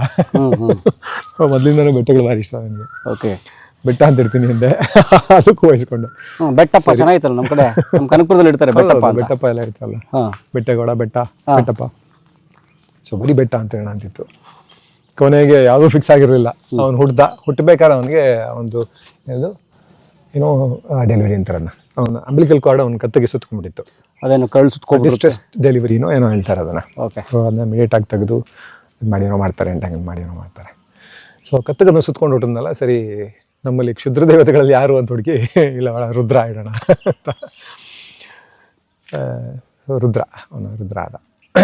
ಸೊ ಇಬ್ಬರು ಟೀನೇಜರ್ಸ್. ಈಗ ದೊಡ್ಡ ಟೀನೇಜ್ ಮುಗೀತು ಒಂದು, ಈಗ 19 ಮುಗೀತು, 20 ಆಯ್ತಾ. ದೊಡ್ಡವನು 20 ಆಯಿತು, 19 ಮುಗೀತು, 20 ಶುರು. ಚಿಕ್ಕವನು 16. ಓಕೆ, ಏನು ಮಾಡ್ತಿದ್ದಾರೆ ಚಿಕ್ಕವನಿಗೆ 12th. ವ್ಯಾಲಿ. ಹಾಂ, ವ್ಯಾಲಿ ಸ್ಕೂಲ್. ಅವನು ವ್ಯಾಲಿ ಸ್ಕೂಲ್ ಓದ್ದ ದೊಡ್ಡವನು. ಈಗ ವೆಟರ್ನರಿ ಸೈನ್ಸ್ ಮಾಡ್ತಾನೆ. ಸೊ ಅವ್ರ ಆಸಕ್ತಿ ಅವ್ರವ್ರೆ ಹುಡ್ಕೊಳಕ್ಕೆ ಬಿಟ್ಟಿದ್ದೀರಾ? ಅದೇ. ಬಟ್ ಸ್ಟಿಲ್ ಅವರು ಮನುಷ್ಯರಾಗಿ ಏನಾಗಿದ್ದಾರೆ ಅನ್ನೋದು ನಿಜವಾಗ್ಲೂ ಖುಷಿ ಅನ್ಸುತ್ತೆ. ಯಾಕಂದರೆ ಅದು ವ್ಯಾಲಿ ಸ್ಕೂಲ್ನ ಇನ್ಫ್ಲೂಯೆನ್ಸ್ ಎಷ್ಟಿದೆ ಅಂತ. ಅಲ್ಲಿ ಫ್ರೀಡಮ್ ಸಿಗುತ್ತಲ್ಲ, ನಿಮಗೆ ಆಲೋಚನೆ ಮಾಡೋಕ್ಕೆ ಫ್ರೀಡಮ್ ಇದೆ, ನೀವು ಏನೇ ಮಾಡೋದಕ್ಕೂ ಫ್ರೀಡಮ್ ಇದೆ ಅಲ್ಲಿ. ಸೊ ಜಿತಿ ಕೃಷ್ಣಮೂರ್ತಿಯ ಇದೇನೇ ತಾನೆ, ಆವಾಗಲೇ ನಾವು ಮಾತಾಡ್ತಿದ್ವಲ್ಲ. ಅವರ ಇದರಲ್ಲಿ ಏನಂದರೆ ಕಲಿಕೆ ಯಾವುದೇ ಆಮಿಷಗಳಿಲ್ಲದೆ ಒಂದು ಕಲಿಕೆ ಆಯಿತು ಅಂದರೆ ನಿಜವಾದ ಕಲಿಕೆ ಅಂದ್ಬಿಟ್ಟು. ನಾವು ಬದಲಾವಣೆ ಬಗ್ಗೆ ಮಾತಾಡೋದಲ್ಲ ಆಗಲೇ. ಸೊ ಬದಲಾವಣೆ, ನಿಜವಾದ ಬದಲಾವಣೆ ಯಾವತ್ತು ಅಂತ ಮಾತಾಡ್ತಾ ಇದ್ರಲ್ಲ ಹಾಗೆ. ಸೊ ನಿಜವಾದ ಕಲಿಕೆ ಅಂತಂದರೆ ಅವರ ದೃಷ್ಟಿಯಲ್ಲಿ ನಿಮಗೆ ಯಾವುದೇ ಆಸೆಗಳಿಲ್ಲದೆ, ಈಗ ಅದರಿಂದ ರ್ಯಾಂಕ್ ಸಿಗುತ್ತೋ ಅಥವಾ ಕೆಲಸ ಸಿಗುತ್ತೋ, ಇನ್ನೊಂದೇನೋ ಸಿಗುತ್ತೆ ಅನ್ನೋ ಬಹುಮಾನಗಳ ಅಥವಾ ಯಾವುದೇ ನಿಮ್ಗೆ ಅಲ್ಲಿಂದ ರಿಟರ್ನ್ಸ್ನ ಅಪೇಕ್ಷೆ ಇಲ್ಲದೇ ನೀವು ಓದ್ತೀರಾ ಅಂತ ನಿಜವಾಗ್ಲೂ ಕಲಿಕೆ ಆಗಿದೆ ಅಂತ. ಅಲ್ಲಿ ಎಕ್ಸಾಮ್ಸ್ ಇಲ್ಲ, 9th ತನಕ ಎಕ್ಸಾಮ್ ಇರಲ್ಲ. 9th ಶುರು ಮಾಡ್ತಾರೆ, ಇಂಟ್ರೊಡ್ಯೂಸ್ ಮಾಡ್ತಾರೆ. 10th exam ತೊಗೊಳ್ಳೇಬೇಕಲ್ಲ, board exam. ಅದು ಮುಂಚೆ ಎಕ್ಸಾಮ್ಸ್ ಇರೋದಿಲ್ಲ ಅವ್ರಿಗೆ. ಇಲ್ಲಿ ವ್ಯಾಲಿ ಸ್ಕೂಲ್. ಜಿಡ್ಡು ಕೃಷ್ಣಮೂರ್ತಿ ಥೀಮು. ಹಾಂ, ಅವರೇ ಶುರು ಮಾಡ್ತದೆ. ಎಕ್ಸಾಮ್ನ ಆಮಿಷ ಇಲ್ಲ ಅಂತ ನೀವೇನಕ್ಕೆ ಓದ್ತೀರಾ? ನಿಮ್ಗೆ ಎಕ್ಸಾಮ್ ಇಲ್ಲ ಅಂತ ಇಟ್ಕೊಂಡ್ರಿ ಓದ್ತಾ ಇದ್ದ ನಾವು. ಆಗಲೂ ಓದ್ತೀವಿ ಅಂತ ನಿಜವಾಗ್ಲೂ ಓದ್ತಾ ಇದ್ವಿ, ಅಂದರೆ ಆಸಕ್ತಿ ಇಟ್ಕೊಂಡು ಓದ್ತಾ ಇದ್ವಿ, ನಿಜವಾಗ್ಲೂ ಕಲಿತಾ ಇರ್ತೀವಿ. ಸೊ ನಮ್ಮ ಓದೋದೇ ನಾವು ಎಕ್ಸಾಮ್ಗೋಸ್ಕರ. ನಮ್ಮ ಕಲಿಕೆ ಎಲ್ಲನೂ ಎಕ್ಸಾಮ್ ಸುತ್ಕೊಂಡಿದೆ. ನಾವು ಏನಕ್ಕೆ ಓದ್ತಿದ್ದೀರಾ ಅಂದರೆ ಎಕ್ಸಾಮ್ ಇದೆ ಓದ್ತಾ ಇದ್ದೀವಿ. ಕಲ್ತಿದ್ದಕ್ಕೆ ಓದ್ತಾ ಇದೀವಿ ಅಂತ ಯಾರು ಕೇಳಿದಿಲ್ಲ. ಆ್ಯಕ್ಚುಲಿ ನಾವು ಕೇಳೋ ಪ್ರಶ್ನೆ ಹಂಗೆ ಇದೆ, ಯಾವಾಗ ಎಕ್ಸಾಮು? ತಕ್ಷಣ ಅವ್ನು ಕೇಳ್ತಿದ್ದಾನೆ ಹೋಗಿ ಏನು ಓದ್ತಾ ಇದೆಯಾ, ಚೆನ್ನಾಗಿ ಓದ್ತಾ ಇದೆಯಾ, ಏನು ಕಲಿತೆ ಕೇಳ್ತಾ ಇಲ್ಲ. ಯಾವಾಗ ಎಕ್ಸಾಮ್ ಮುಗಿತಾ, ಹಿಂಗೆ ನಾವೇ ಸೆಲೆಬ್ರೇಟ್ ಮಾಡ್ತಾ ಇದ್ದೀವಿ ಅದನ್ನು. ಎಕ್ಸಾಮಿನೇಷನ್ ಸಿಸ್ಟಮ್ ಅದು ಸರಿಯಿಲ್ಲ ನಮ್ಮಲ್ಲಿ. ಎಲ್ಲ ಪ್ರಶ್ನೆ ಪತ್ರಿಕೆ ಸೋರ್ಕೊಂಡು ಹೋಗ್ತಾವಲ್ಲ. ಅದು ನನಗೆ ಸೋರಿಕೆಗಿಂತ ದೊಡ್ಡ ದುರಂತ ಅನಿಸಿದ್ದು ಅಂದರೆ ದೇಶದ ದುರಂತ. ನಿಜವಾಗ್ಲೂ ಯೋಚನೆ ಮಾಡಬೇಕು. ನಿಜವಾಗ್ಲೂ ಈ ಕಣ್ಣು ಮುಚ್ಕೊಂಡು ಧರ್ಮದ ಹೆಸರಲ್ಲಿ ಓಟ್ ಹಾಕ್ತಾರೋ ದಯವಿಟ್ಟು ಯೋಚನೆ ಮಾಡ್ಬೇಕೇನಂದರೆ, ಈ ಥರದ ಒಂದು ಎಕ್ಸಾಮ್ ಲೀಕು ಅದರ ಹಿಂದಿನ ಎಷ್ಟು ಮಕ್ಕಳ ನೋವಿರುತ್ತೆ. ಅಂದರೆ ಈಗ ಲೀಕು ಸಿಕ್ಕಾಕೊಂತು, ಎಕ್ಸಾಮ್ ಸ್ಟಾಪ್ ಆಯಿತು. ಹೋದ ವರ್ಷ ಆಗಲಿಲ್ಲ, ಲೀಕ್ ಆಗಿತ್ತು. ಎಜುಕೇಷನ್ ಮಿನಿಸ್ಟ್ರು ಪಾರ್ಲಿಮೆಂಟಲ್ಲಿ ನಿಂತ್ಕೊಂಡು ಸುಳ್ಳು ಹೇಳ್ತಾನೆ. ಎಲ್ಲರೂ ಸುಳ್ಳು ಹೇಳೋರು ಬಿಡಿ, ಪ್ರಧಾನಿಯಿಂದ ಹಿಡಿದು ಕೊನೆ ಕಾರ್ಯಕರ್ತನ ತನಕ ಬರೀ ಸುಳ್ಳು. ಅದೇನು ರಾಜಾರೋಷವಾಗಿ ಘಂಟಾಘೋಷವಾಗಿ ದಡ ದಡ ದಡ ಅಂತ ಸುಳ್ಳು ಹೇಳ್ತಾರೆ. ಆರಾಮಾಗಿ ಸುಳ್ಳು ಹೇಳ್ತಾರಲ್ಲ. ಇಲ್ಲಿ ಹೇಳೋದನ್ನ ಅಲ್ಲಿ ಇನ್ನೊಂದು ಕಡೆ ಏನೋ ಬೇರೆ ಚೇಂಜ್ ಮಾಡಿದ್ರು. ಈ ಅಪ್ಪನೇ 2013 ಮುಂಚೆ ಏನೆಲ್ಲ ಮಾತಾಡಿದ, ರೂಪಾಯಿಯಿಂದ ಹಿಡಿದು ಎಲ್ಲದ್ರ ಬಗ್ಗೆ ಏನೆಲ್ಲ ಮಾತಾಡಿದ್ದ, ಇವತ್ತು ಫುಲ್ ಉಲ್ಟಾ ಮಾತಾಡ್ತಾನೆ, ಬರೀ ಸುಳ್ಳು. ಆ ಸುಳ್ಳನ್ನು ನಾರ್ಮಲೈಸ್ ಮಾಡಿ ಇಟ್ಬಿಟ್ಟಿದ್ದಾರೆ. ಜೊತೆಗೆ ಒಬ್ಬ ಎಜುಕೇಷನ್ ಮಿನಿಸ್ಟ್ರು ಪಾರ್ಲಿಮೆಂಟಲ್ಲಿ ಎದ್ದು ನಿಂತ್ಕೊಂಡು ಪೇಪರ್ ಲೀಕೇ ಆಗಿಲ್ಲ ಅಂತ ಹೇಳ್ತಾನೆ. 93 ಪೇಪರ್ ಲೀಕ್ ಅಂತ 14 ವರ್ಷದ ಕಾಲದಲ್ಲಿ 93 ಪೇಪರ್ ಲೀಕ್ ಆಗಿದೆ ಅಂತೆ. ಪೇಪರ್ ಲೀಕ್ ಆಗಿಲ್ಲ ಅಂತ ಹೇಳ್ತಾನೆ. ಈ ಸುಳ್ಳು ಹೇಳೋರ್ನ ಏನು ಮಾಡ್ತೀರಾ? ಯಾರು ಇಲ್ಲ ಕಡಿಮೆ ಆಗಿರ್ತಾರೆ, ನಾವು ಜಗಳ ಆಡ್ಬೋದು, ಇಲ್ಲ ಜಾಸ್ತಿ ಆಗಿದೆ, ಪೇಪರ್ ಲೀಕೇ ಆಗಿಲ್ಲ ಅಂದ್ಬಿಟ್ರಿ ಆರ್ಗ್ಯುಮೆಂಟೇ ಮುಗಿದೋಯ್ತು ಅಲ್ಲಿ. ಅದ್ರ ಜೊತೆಗೆ ಪೇಪರ್ ಲೀಕ್ನ ಮಾಸ್ಟರ್ ಸ್ಟ್ರೋಕ್ ಅಂತ ಬೇರೆ ಹೇಳ್ತಾ ಇದ್ದಾರೆ. ಇದು ಎಕ್ಸಾಮ್ ಸ್ಟಾಪ್ ಮಾಡಿದ್ದ. ಪೇಪರ್ ಲೀಕ್ ಮಾಡಿಸಿದ್ದೆ ಏನಕ್ಕೆ ಅಂದರೆ, ಅದೇನು ಹೇಳ್ತಾರೆ ಯಪ್ಪ, ಅದಾದಮೇಲೆ ಮಕ್ಕಳು ಯಾರೋ ಒಬ್ಬ ಹೇಳಿದ್ದಾರೆ ಅದನ್ನು, ಇವರ ಕಾರ್ಯಕರ್ತನೇ, ಮಕ್ಕಳು ಪಾರ್ಟಿ ಮಾಡೋಕೆ ಹೋಗ್ಬಿಡ್ತಾರಂತೆ. ಈಗೆಲ್ಲ ಪೆಟ್ರೋಲು, ಅಡುಗೆ ತೈಲ ಎಲ್ಲನೂ ಉಳಿಸ್ಬೇಕಾಗಿದೆ ಅಂತೆ. ಹಾಗಾಗಿ ಎಕ್ಸಾಮ್ ಪೇಪರ್ ಲೀಕ್ ಮಾಡಿಸೋದಂತೆ. ಇದು ಯಾವ ಲಾಜಿಕ್ಕು? ಈ ಥರದ ಲಾಜಿಕ್ಗಳನ್ನೆಲ್ಲ ಹುಡ್ಕೊಂಡು ನಾವು ಎಷ್ಟು ಮೂರ್ಖರಾಗಿ ಹೋಗಿದ್ದೀವಿ ಅಂತಂದರೆ, ಈ ಥರದ್ದು ಏನೇನೋ ಲಾಜಿಕ್ನ ಹುಡ್ಕೊಂಡು ಅದನ್ನು ಸಮರ್ಥಿಸ್ಕೊಳ್ತಾ ಇದ್ವಿ. ಈಗ ಅವರು ನಿರ್ಮಲಾ ಸೀತಾರಾಮನ್ ಹೇಳಿದ್ರು, ದೇಶದ ಹಣಕಾಸು ಸಚಿವೆ ನಿಂತ್ಕೊಂಡು ರೂಪಾಯಿ ಬೀಳ್ತಾ ಇಲ್ಲ, ನಿಮಗೆ ಡಾಲರ್ ಸ್ಟ್ರಾಂಗ್ ಆಗ್ತಾ ಇದೆ ಅಂತ ಹೇಳೋವಂಥ ಒಂದು ಮೂರ್ಖತನದ ಸ್ಟೇಟ್ಮೆಂಟ್ ಕೊಟ್ಟು ಅದನ್ನು ನಾವು ಡಿಫೆಂಡ್ ಮಾಡ್ಕೊಂಡು ಅದನ್ನು ಸಹಿಸಿಕೊಂಡು ಇನ್ನೂ ಅವ್ರನ್ನ ನಾವು ಹಣಕಾಸು ಸಚಿವರಾಗಿ ಉಳಿಸ್ಕೊಂಡಿದ್ದೀವಿ ಅಂತಂದರೆ, ನಮ್ಮಂತಹ ಮೂರ್ಖರು ಬೇರೆ ಯಾರೂ ಇಲ್ಲ. ಸೊ ನಾವು ಮೂರ್ಖರ ದೇಶ ಆಗಿದ್ದೀವಿ ಅಷ್ಟೇ. ವಿಶ್ವಗುರು ಅಲ್ಲ, ವಿಶ್ವ ಮೂರ್ಖರಾಗಿದ್ದೀವಿ ಅನ್ಸುತ್ತೆ. ಬಟ್ ನಮ್ಮ ಪ್ರಧಾನಮಂತ್ರಿಗಳು ಹೇಳಿದ್ರು ಮಿತವ್ಯಯ ಮಾಡಿ ದೇಶ ಕಟ್ಟೋಣ ಅಂತ. ಮೊನ್ನೆ ಅಲ್ಲ ಮಾಡಬೇಕು. ಇದು ಯಾವಾಗ ಬರಬೇಕಾಗಿತ್ತು? ಸಮಸ್ಯೆ ಶುರುವಾದಾಗ ಬರಬೇಕು. ಸಮಸ್ಯೆ ಎಲ್ಲಿ ಶುರು ಆಯಿತು? ಯಾರನ್ನ ಕೇಳಬೇಕಾಗಿತ್ತು? ಸಮಸ್ಯೆಗೆ ಮೂಲ ಯಾರು? ಈಗ ಓಕೆ, ಇಲ್ಲಿ ನಮಗೆ ಈಗ ಆಯಿಲ್ ಪ್ರೈಸಸಲ್ಲಿ ಸಮಸ್ಯೆ ಆಗುತ್ತೆ. ರಷ್ಯಾ ರೆಡಿ ಇದೆಯಲ್ಲ ನಮ್ಗೆ ಆಯಿಲ್ ಕೊಡೋದಕ್ಕೆ ಕಡಿಮೆ ರೇಟಿಗೆ. ಯಾಕೆ ತಗೋತಾ ಇಲ್ಲ? ಯಾಕೆಂದರೆ ಲೋಕಸೇನಾ ಕೊಟ್ಬಿಟ್ಟಿದ್ದಾರೆ US ಅಲ್ಲಿ. ಯಾಕೆ ಅವ್ರ ಹತ್ರ ಹೋಗಿ ದಬಾಯಿಸ್ಬೋದಲ್ಲ? ಎಲ್ಲರೂ ದಬಾಯಿಸಿದ್ದಾರೆ, ಇನ್ಕ್ಲೂಡಿಂಗ್ ವಾಜಪೇಯಿ. ನಮ್ಮ ಇದು ಮಾಡಿದ್ರಲ್ಲ, ಅಣು ಇದು ಮಾಡಿದಾಗ, ಪೋಖ್ರಾನ್ ಟೆಸ್ಟ್ ಮಾಡಿದಾಗ ಅವಾಗ ಸ್ಯಾಂಕ್ಷನ್ ಹಾಕಿದ್ರು, ರೆಡಿ ಇದ್ರು. ಪರವಾಗಿಲ್ಲ, ನೀವು ಹಾಕ್ರಿ, ನಾವು ಮಾಡ್ತೀವಿ, ನಮ್ಮ ಸೇಫ್ಟಿಗೆ ಇದು ಮುಖ್ಯ ಅಂತ ಮಾಡಿದ್ರು. ವಾಜಪೇಯಿ ಮಾಡಿದ್ರು, ಬಿಜೆಪಿನೇ ಮಾಡಿತ್ತು. ಹೌದು, ಅವ್ರನ್ನ ಎದುರಾಕೊಂಡಿದ್ರಲ್ಲ. ಈಗ ಯಾಕೆ ಎದುರೊಳಕ್ಕೆ ಆಗ್ತಾಯಿಲ್ಲ ಅಂತ ಏನು ಸೀಕ್ರೆಟ್ ಸಿಗಾಕೊಂಡಿದೆ ಇವ್ರ ಹತ್ರ.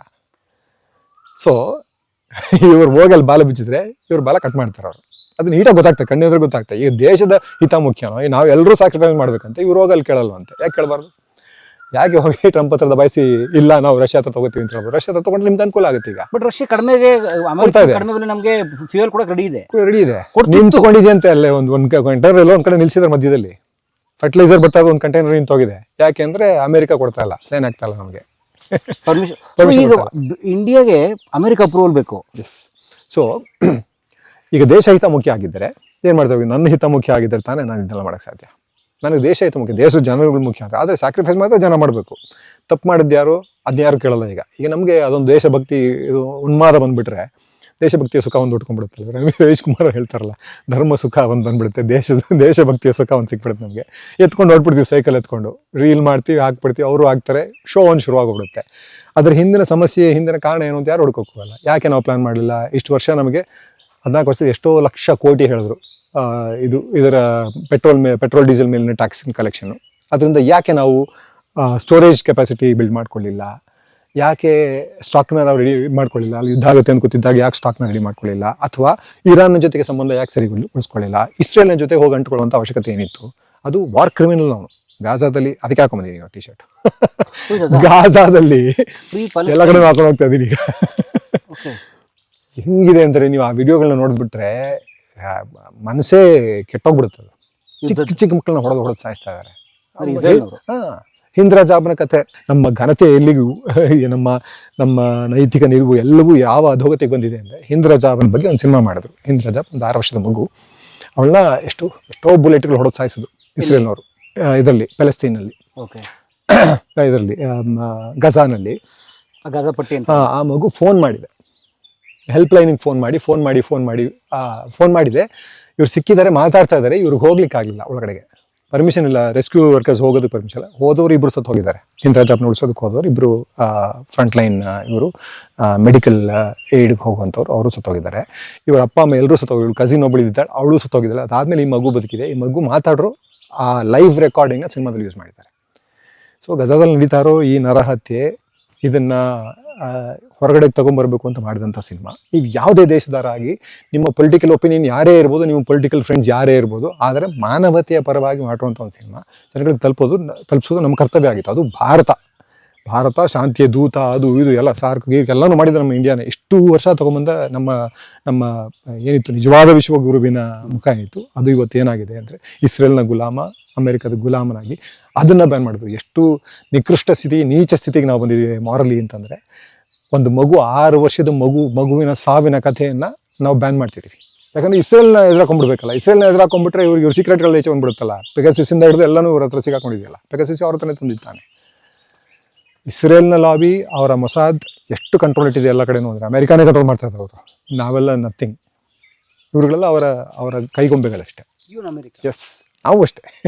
ನಮ್ಮ ದೇಶದ ಇವರೆಲ್ಲ ದೊಡ್ಡ ವಿಶ್ವಗುರು ಲೀಡರ್ಗಳೆಲ್ಲರೂ ಅವ್ರ ಕೈಗೊಂಬೆಗಳಷ್ಟೇ. ಅವ್ರು ಹೇಳ್ದಂಗೆ ತಾನೇ ಕೇಳ್ತಾ ಇದ್ದಾರೆ ಇವಾಗ. ಅದಕ್ಕೆ ತಾನೇ ಹೋಗಿ ಅಲ್ಲಿ ಮೆಡ್ಲು, ಒಂದು ಅವರಿಗೆ ಅಂತ ಒಂದು ಹಾಕಿದ ಮೆಡ್ಲು ಅಂತ ತೊಗೊಂಬಂದಿದ್ದು. ಅದಕ್ಕಿಂತ ನಾಚಿಕೆ ಕೇಳಿನ ಪರಿಸ್ಥಿತಿ ಯಾವತ್ತೂ ಯಾವ ಪ್ರಧಾನಿನೂ ಇಂಡಿಯಾಗೆ ತಂದಿರಲಿಲ್ಲ. ಬಾಯಿಗೆ ಬಂದಾಗ ಬೈತಾ ಇದ್ದಾನೆ ಅವನು ಇಂಡಿಯಾ ಹೆಲ್ ಹೋಲ್ ಅಂತಾನೆ. ಟ್ರಂಪ್ ಅವ್ನು ತಿಕ್ಲಾ ಅಂತ ಅಂದ್ಬಿಟ್ಟು ಅವ್ನು ಹೇಳಿದ್ನೆಲ್ಲ ತಡ್ಕೊಂಡಿರ್ಬೇಕಾ ನಾವು? ಒಂದು ಸ್ಟೇಟ್ಮೆಂಟ್ ಇವ್ರ ಕಡೆಯಿಂದ ಬರೋಲ್ಲ. ಯಾಕೆ? ಆ ಪ್ರಶ್ನೆ ಯಾರು ಕೇಳ್ತಾ ಇಲ್ಲ. ಇವತ್ತು ಇದ್ರ ಹಿಂದಿನ ತಪ್ಪು ಏನು ಅಂತ ಯಾರು ಕೇಳ್ತಾ ಇಲ್ಲ. ಇವೆಲ್ಲವೂ ತಪ್ಪುಗಳು, ಇವೆಲ್ಲ ತಪ್ಪುಗಳಿಂದನೇ ಈ ಪರಿಸ್ಥಿತಿ ಬಂದಿರೋದು. ಇದಕ್ಕಿಂತ ಡೆಫಿನೆಟ್ಲಿ ವಾರಿನ ಇಂಪ್ಯಾಕ್ಟ್ ಎಲ್ಲ ದೇಶಗಳಲ್ಲೂ ಇದ್ದಿದೆ. ಇವ್ರು ಅದನ್ನ ತೋರಿಸಿ ಇದನ್ನ ನ್ಯೂಟ್ರಲೈಸ್ ಮಾಡೋಕ್ಕೆ ಟ್ರೈ ಮಾಡ್ತಾ ಇದ್ದಾರೆ. ಎಲ್ಲ ಕಡೆನೂ ಪ್ರಾಬ್ಲಮ್ ಇದೆ, ಆದರೆ ಎಲ್ಲನೂ ಹ್ಯಾಂಡ್ಲ್ ಮಾಡ್ತಾ ಇದ್ದಾರೆ. ಜೊತೆಗೆ ಯುದ್ಧ ಶುರು ಆಗಿದ್ದ ದಿವಸ ಆಯಿತು. ಅವತ್ತು ಎಲ್ಲರೂ ಹೇಳಿದ್ರು, ಅಪೋಸಿಷನ್ ಲೀಡರ್ಗಳು ಎಲ್ಲರೂ ಹೇಳಿದ್ರು, ಅವ್ರನ್ನೆಲ್ಲ ದೇಶದ್ರೋಹಿಗಳು ಮಾಡ್ಬಿಟ್ರು. ಈ ಮನುಷ್ಯನ ಹೇಳಿದ್ನಲ್ಲ, ಎಲ್ಲರೂ ಬುಕ್ಕಾರಬಿಸ್ತಾ ಇದ್ದಾರೆ ಅಂತ. ಇವತ್ತು ಅದನ್ನೇ ಹೇಳ್ತಾನೆ ಈ ಮನುಷ್ಯ. ಸೊ ಇಷ್ಟು ಸುಳ್ಳು ಮನುಷ್ಯರು. ಯಾಕೆಂದರೆ ಎಲೆಕ್ಷನ್ ನಡೀತಾ ಇತ್ತು, ಇಷ್ಟು ರಾಜ್ಯಗಳಲ್ಲಿ 5 ರಾಜ್ಯಗಳಲ್ಲಿ ಎಲೆಕ್ಷನ್ ನಡೀತಾ ಇತ್ತಲ್ಲ, ಗೆಲ್ಲಬೇಕಾಗಿತ್ತಲ್ಲ. ಆವಾಗಲೇ ಚೇಂಜ್ ಮಾಡಿದ್ರೆ ಗೆಲ್ಲಕ್ಕಾಗಲ್ಲ. ಒಟ್ಟಿನಲ್ಲಿ ಇವರಿಗೆ ಎಲೆಕ್ಷನ್ ಗೆಲ್ಲೋದು ಬಿಟ್ಟರೆ ಯಾವ ದೇಶದ ಬಗ್ಗೆನೂ ಯಾವ ಆಸಕ್ತಿನೂ ಇಲ್ಲ, ಇಲ್ಲಿ ದೇಶದ ಪ್ರಜೆಗಳ ಬಗ್ಗೆನೂ ಯಾವ ಆಸಕ್ತಿನೂ ಇಲ್ಲ. ಗೊತ್ತಾಗುತ್ತೆ, ಅದು ನೀಟಾಗಿ ಗೊತ್ತಾಗ್ತದೆ. ಆದರೆ ಅದನ್ನು ಸಮರ್ಥಿಸ್ಕೊಂತಾರೋ ಮೂರ್ಖರಾಗ್ಬಿಟ್ಟಿದೆ ನಾವು. ಜನ ಯಾಕೆ ಯೋಚನೆ ಮಾಡ್ತಾ ಇಲ್ಲ ಅಂದರೆ, ಅದೇ ಎಲ್ಲವೂ ಮುಖ್ಯ ಆಗುತ್ತೆ. ಎಜುಕೇಷನಿಂದ ಬದಲಾವಣೆಗಳಾಗಬೇಕಾಗುತ್ತೆ. ಎಜುಕೇಷನ್ನೇ ಸಮಸ್ಯೆ ನಮ್ಮಲ್ಲಿ. ಇಷ್ಟು ಜನಗಳಿರುವಂಥ ದೊಡ್ಡ ದೇಶ ಹ್ಯಾಂಡಲ್ ಮಾಡೋದು ಸ್ವಲ್ಪ ಕಷ್ಟನೇ, ಅಥವಾ ಬದಲಾವಣೆ ತರೋದು ಸ್ವಲ್ಪ ಕಷ್ಟನೇ. ಬಟ್ ಎಜುಕೇಷನ್ ಗ್ರಾಸ್ ರೂಟ್ ಲೆವೆಲಿಂದ ಶುರು ಆಗಬೇಕಾಗತ್ತೆ. ಪ್ರೈಮರಿ ಸ್ಕೂಲಿಂದ ಎಜುಕೇಟ್ ಮಾಡಬೇಕಾಗತ್ತೆ. ಏನು ಮುಖ್ಯ, ಏನು ಅವಶ್ಯಕತೆ, ಮನುಷ್ಯರಾಗಬೇಕು ಮೊದಲು. ಆಮೇಲೆ ಇವೆಲ್ಲ ಜಾತಿ ಧರ್ಮಗಳೆಲ್ಲ ಎಲ್ಲಿಂದ ಬಂತು, ಯಾಕೆ ಬಂತು, ಅದ್ರ ಉದ್ದೇಶ ಏನು. ನಿಜವಾದ ಉದ್ದೇಶನೇ ಧರ್ಮ ಸರ್ವ್ ಮಾಡ್ತಾಯಿಲ್ಲ. ಧರ್ಮ ಅಂತಂದರೆ ಅಧರ್ಮಕ್ಕೆ ವಿರುದ್ಧವಾದ ಪದ, ಅಷ್ಟೇ ನನಗೆ ಅರ್ಥ ಆಗಿರೋದು. ನನಗಂತೂ ಅರ್ಥ ಆಗಿರೋದು ಅದೇನೆ. ಧರ್ಮ ಅಂತ ಎಲ್ಲಿಂದ ಬಂತು ಪದ ಅಂದರೆ ಅಧರ್ಮ ಅಂದರೆ ಕೆಟ್ಟದು, ಅಂದರೆ ಧರ್ಮ ಒಳ್ಳೇದಾಗಬೇಕು. ಸೊ ಏನೇ ಒಳ್ಳೇದು ಮಾಡಿದ್ರು ಅದು ಧರ್ಮ. ನೀವು ಧರ್ಮದ ಹೆಸರಲ್ಲಿ ಕೊಲೆ ಮಾಡೋದು ಹೆಂಗೆ ಒಳ್ಳೇದಾಗುತ್ತೆ? ಅದು ಅಧರ್ಮ. ಹೆಂಗೆ ನೀವು ಧರ್ಮದ ಹೆಸರಲ್ಲಿ ಕೊಲೆ ಮಾಡ್ಲಿಕ್ಕೆ ಸಾಧ್ಯನೇ ಇಲ್ಲ. ಅದು ಅಧರ್ಮ. ಅಥವಾ ಇನ್ನೊಬ್ಬರ ದ್ವೇಷಕ್ಕೆ ಹೇಗೆ ಸಾಧ್ಯ? ದ್ವೇಷ ಮಾಡೋದಕ್ಕೆ ತಪ್ಪಲ್ವಾ? ಅದು ಅಧರ್ಮ. ಅದು ಹೆಂಗೆ ಧರ್ಮ ಆಯಿತು? ಧರ್ಮದ ಹೆಸರಲ್ಲಿ ಹೆಂಗೆ ನೀವು ದ್ವೇಷಿಸ್ತಾರೆ ಇನ್ನೊಂದು ಧರ್ಮದವ್ರನ್ನ? ನಾವು ನಮ್ಮ ಥರ ನೀವು ದೇವ್ರನ್ನ ನಂಬಲೇಬೇಡಿ ಅಂತಲೂ ಹೇಳೋಕ್ಕಾಗಲ್ಲ. ಬಟ್ ದೇವರು ಮುಖ್ಯ ಆಗ್ತಾನೆ ಈಗ. ಯಾಕೆಂದರೆ ದೇವರ ಹಿಡಿತದಲ್ಲೇ ಪೂರ್ತಿ ದೇಶ ಇದೆ. ಸರ್ಕಾರನೇ ದೇವರನ್ನ ಉಪಯೋಗಿಸ್ಕೊಂಡು ಜನಗಳನ್ನ ಹಿಡಿತದಲ್ಲಿಟ್ಟಿದೆ. ಹಾಗಾಗಿ ಈಗ ದೈವನ ಇಲ್ಲ ಅಂತ ನಾವು ಬಿಟ್ಟುಬಿಟ್ಟು ಏನೂ ಸಾಧನೆ ಮಾಡೋಕ್ಕಾಗಲ್ಲ. ವಿಚಾರಗಳನ್ನು ಕೆಣಕುವಂಥ, ಪ್ರಬುದ್ಧವಾದ ವಿಚಾರಗಳನ್ನು ಮಂಡಿಸುವಂಥ, ಜೊತೆಗೆ ಸುಮಾರು ಇನ್ಫಾರ್ಮೇಶನ್ ಯಾರು ಜನಗಳಿಗೆ ತಿಳಿಸೋದಕ್ಕೆ ಪ್ರಯತ್ನ ಪಡದೇ ಇರುವಂಥ ಸುಮಾರು ಇನ್ಫಾರ್ಮೇಶನ್ ನಾನು ಕಲಾ ಮಾಧ್ಯಮದಲ್ಲಿ ನೋಡಿದ್ದೀನಿ. ಹೊಸ ಜ್ಞಾನ ತಿಳಿಬೇಕು ಅಂತಂದ್ರೆ ಕಲಾ ಮಾಧ್ಯಮ ಚಾನೆಲ್ನ ಸಬ್ಸ್ಕ್ರೈಬ್ ಮಾಡಿ, ಬೆಲ್ ಐಕಾನ್ ಒತ್ತಿ. ಈ ವಿಡಿಯೋ ನೋಡಿದ್ದಕ್ಕೆ ನಿಮಗೆ ತುಂಬಾ ಧನ್ಯವಾದಗಳು. ಪುಸ್ತಕಗಳನ್ನ ಓದು ಮನಸ್ಸನ್ನ ಅರಳಿಸುತ್ತೆ, ಬುದ್ಧಿಯನ್ನು ಚುರುಕು ಮಾಡುತ್ತೆ, ಕಾಣದ ಹೊಸ ಲೋಕವನ್ನು ಪರಿಚಯಿಸುತ್ತೆ. ಹಾಗಾಗಿ ಓದುವ ಸಂಸ್ಕೃತಿ ಹೆಚ್ಚಾಗ್ಲಿ. ಧನ್ಯವಾದ.